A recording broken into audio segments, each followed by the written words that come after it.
Many congratulations, off and running for a new season. Must be over the moon with a 6-1 victory. Yeah, it didn't play particularly well, but then again, and this is going to sound really, I didn't have to because Glenn was struggling, which makes it even harder for me because I like Glenn. So that, yeah, wasn't the best of opponents for me because I like him, and it's hard to play against somebody you really like. And when you see them struggling, it's hard to bury the hatchet. Do you know what I mean? It's you got to insert it and you got to twist it, and it was hard to give it that twist, but we got there. You're just carrying on from last year. We saw some great stuff from you the back end of last year, and winning is a habit, isn't it? And that's a good habit that you're in at the moment. Yeah, I mean, I'm not playing as well as I was pre-Worlds. It's there's a lot going on, bereavement in the family and stuff like that. So it's not easy at the moment. The form you've been in, made one final. There's a lot of talk around this 10th spot in the Premier League. Is it something that you've thought of, and would you like another crack at the Premier League? Of course I would, but it's not something I've looked at. Doesn't even enter my mind. I mean, there are players that are, in my mind, that deserve it a lot before I do. Yes, if they give it to me, yes, I'll take it, and I'll take the ball with both hands and give it my best shot. But I can't see that happening. There are players that deserve it more than me, to be fair. You say that, though. Not many players have made TV finals, so you're putting out a great claim for yourself. Yeah, maybe. We'll see what the powers to be decide, shall we?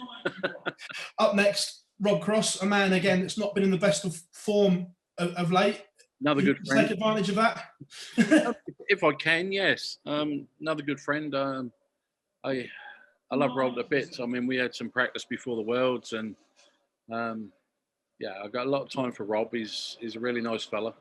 He's very much like myself. I think that's why we get on. We don't suffer fools gladly, so I think that's why we get on so well. So that's going to be another hard game for me, playing somebody again that I like. But if I can take, if he's not playing as well as he normally does, because we all know there's been a little bit of a gap between the Worlds and now, and knowing Rob the way I do, he's been hitting the practice board hard. So if he comes out all firing, then I've got to do the same. Merv, congratulations. Thank you very much for your time, as always. Thanks, buddy. Thank you. Hi, Mervyn. Congratulations on the result tonight. The rebirth of Mervyn King, what has caused that? What is there sort of? Is it sort of the day job as well? Is there something you feel, you seem to be more reinvigorated these days?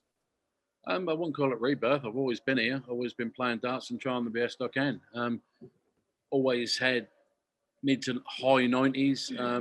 The fact that I've hit a couple of 104s, 105s only goes to probably the change of practice, the change of darts, and the change of throw. Mm-hmm. You were talking about before the tournament, your new Winmau Darts, so you were very excited about that. Is this the first sign again of how this is transferring to the big stage? Maybe. It's just nice to take my practice game to the stage. You know, it's all very well hitting the 10, 12, 15, 140s back to back on the practice board, but you've got to do it on the stage where the other players do, and it's getting there. It's not there yet, but it's definitely getting there. And dare I say it, where do you see Mervyn King being? How far can you go back? I mean, do you feel the belief is all there? Where's the ceiling? That's a good way to end. Thank you, Mervyn. Congratulations. Welcome. Mervyn, congratulations on the win tonight. You mentioned you thought you didn't play very well, but 102 average, 6 out of 7 on the doubles. Is that really? show I didn't think the that was standard? that good, to be fair. 102. I didn't think that was that good, to be fair. I was looking at more sort of mid 90s. Yeah, it was okay. I played reasonable. I didn't play as well as I can, but then again, Glenn let me.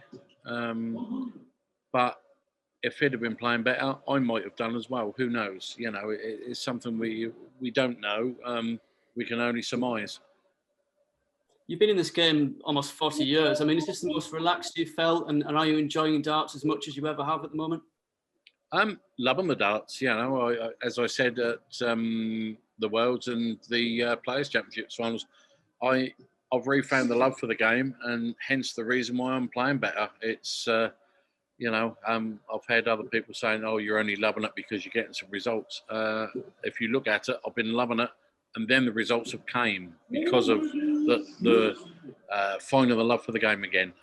When you're doing something for that length of time, you're going to go through highs and lows of performance, and also the way you feel about things. And when you can honestly put your hand on your heart and say, "Yeah, I'm loving the game again," hence the reason the results and also the way I'm playing.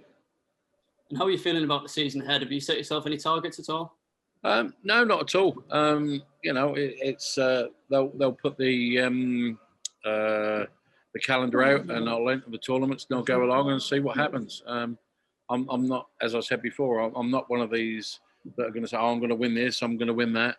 I'll turn up and I'll give it my best shot, and if it's good enough on the day, I'll win it, and if it isn't, then I'll just see how far I can get.